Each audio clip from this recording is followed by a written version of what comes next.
एक छोटे से शहर में 4 दोस्त रहते थे। राहुल, विशाल, सोनिया और वैशाली। ये चारों बचपन से ही साथ पढ़ते थे और शरारतों में हमेशा आगे रहते थे। उनके स्कूल की एक पुरानी इमारत के बारे में अक्सर लोग कहते थे कि वहाँ किसी आत्मा का साया है। गांव में यह कहानी मशहूर थी कि उस इमारत में रात को अजीब-अजीब आवाजें आती हैं और कोई वहाँ ज्यादा देर टिक नहीं पाता। राहुल हमेशा इन कहानियों पर हंसता और कहता, अरे भूत-वूत कुछ नहीं होता। विशाल भी उसकी हाँ में हाँ मिलाता, जबकि सोनिया और वैशाली थोड़ी डरती थी, लेकिन दोस्तों के साथ सब कुछ मजाक लगता। एक दिन उन्होंने तय किया कि वे इस रहस्य से पर्दा उठाएंगे और रात को उस पुरानी इमारत में जाएंगे। जब वे चारों स्कूल पहुंचे, तो वहां के बूढ़े चौकीदार शंभूनाथ ने उन्हें रोका और गंभीर स्वर में कहा, बच्चों, मत जाओ वहां। वहां एक आत्मा है जिसने आज तक किसी को जिंदा नहीं छोड़ा। लेकिन दोस्तों ने उसकी बात को नजरअंदाज किया और अंदर चले गए। जैसे ही वे इमारत के भीतर पहुंचे, एक सन्नाटा सा छा गया। हवा तेज चल रही थी और खिड़कियां खुद ब खुद बंद हो रही थी। तभी एक जोरदार चीख सुनाई दी और एक काली परछाई उनके पीछे लग गई। वे लोग जहां जाते, वह साया उनके पीछे लगा रहता।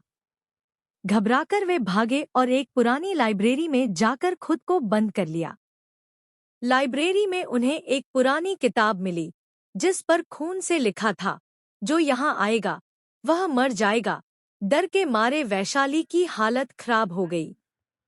तभी सोनिया को एक पुरानी डायरी मिली जिसमें लिखा था कि एक शिक्षक, मिस्टर शर्मा, की छत से गिरकर मृत्यु हो गई थी। उन्हें लगता था कि किसी ने उन्हें धक्का दिया था, इसीलिए उनकी आत्मा बदला लेने के लिए भटक रही थी।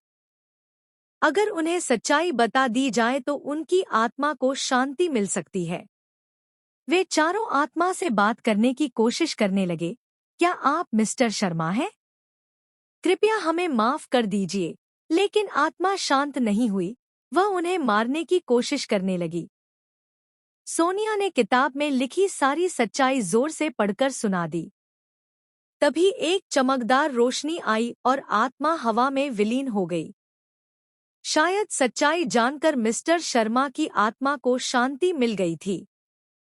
बाहर आकर जब उन्होंने शंभूनाथ को सब कुछ बताया, तो उसने सिर हिलाते हुए कहा, मैंने पहले ही कहा था, वह आत्मा सच्ची थी।